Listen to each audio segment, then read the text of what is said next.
दोस्तों, अमेरिका अब south Asia में एक बड़ा कदम लेने जा रहा है और इस बार बात हो रही है बांग्लादेश की। क्या यूएस यहां अपना पहला मिलिट्री बेस एस्टैब्लिश करेगा? चलिए समझिए। दुनिया के 80 देशों में 750 से ज्यादा यूएस मिलिट्री बेसेस हैं।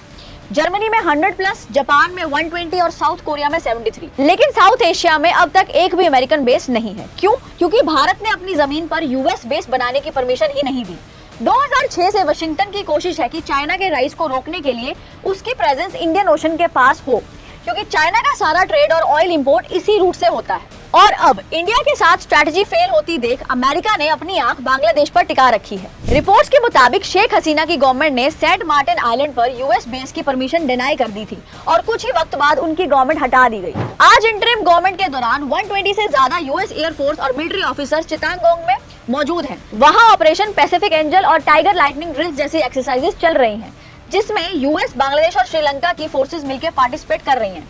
यह डेवलपमेंट सिर्फ एक ड्रिल नहीं है, इसका मतलब है कि अमेरिका अपना परमानेंट होल्ड साउथ एशिया में ढूंढ रहा है और इसका इम्पैक्ट इंडिया, चाइना और पूरा रीजनल सिक्योरिटी स्ट्रक्चर पर पड़ेगा। अब सवाल ये है, क्या बांग्लादेश अगला अमेरिका का स्ट्रेटेजिक आउटपोस्ट बनने वाला है? और अगर ऐसा होता है तो सबसे बड़ा नुकसान किसको होगा? कमेंट्स में जरूर बताएं और ऐसी और इन्फॉर्मेशन के लिए फॉलो करें।